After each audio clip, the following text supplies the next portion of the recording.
Did you know that there was only one all-African American unit in the military back in World War I? We spoke with a National Geographic photographer, Dr. Jeff Guskey, who unearthed the only trace of that unit. Welcome to Great Day, Washington. Thank you. It's really great to be here. Yep. So tell us, what did you find and how did you find it, Doctor? Completely by accident. A place I've been photographing for several years. A friend of mine in France contacted me and said, hey, this might be a trace of a black combat unit.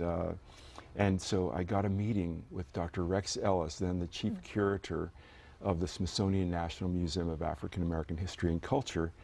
And halfway through the meeting, he stops me politely and says, Jeff, you have stumbled onto I Have a Dream before I Have a Dream. Wow. And then he said it again. That sounds grandiose, but coming from him, it was a big deal. And So they're called the Black Devils? yes. Okay. So if you have to have one, it's almost like a mystical bridge across 100 years with these young African-American patriots speaking to us and telling us that we got race wrong in America. And it gives us a chance to get race right. It turns out that this unit wasn't just any African-American unit. They were the only all African-American unit in the entire U.S. military. But 101 years ago, they had already been together for 49 years. So it's an unknown story of African-American political power and self-determination that goes to something that we don't know about, which is a story of I Have a Dream long before Martin Luther King was born. How do you think hearing a story like this and seeing the pictures and videos kind of helps us come together and heal? Can it show us something about humanity we didn't see? It's very fundamental. It's very simple, actually. In crisis, like war or 9/11 or tornadoes or Hurricane Harvey or in the ER, in these moments, complete strangers put their lives on the line for complete strangers. And it's never about race. And if someone of a different color has just saved your life, you don't see skin color, you see human. And in that moment, you reconnect to what is human inside yourself. And so what this story reveals is that African Americans never saw themselves as subhuman or second-class citizens. And there was a problem that came 30 years after the Civil War, which I didn't realize. So this is interesting.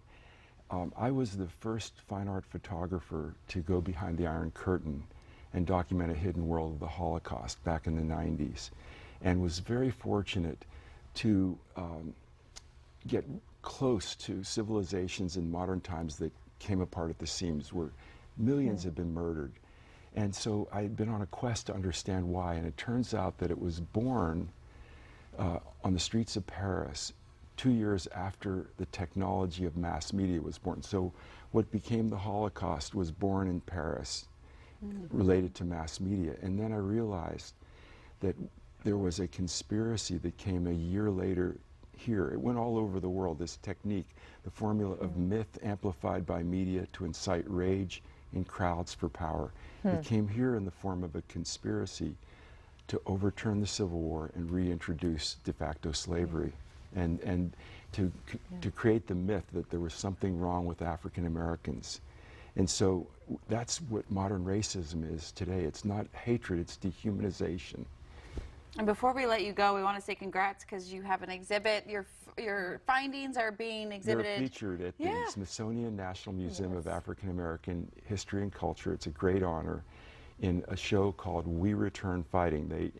This is kind of fun to say, no offense to Oprah, but they took out Oprah's exhibit and put this exhibit in, and it's up through June 14th. Okay. Congratulations. And if people want to hear more and have me come speak, they can contact National Geographic Speakers Bureau.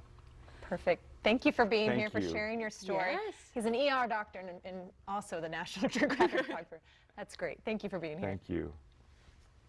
Coming up, we discover a great getaway that's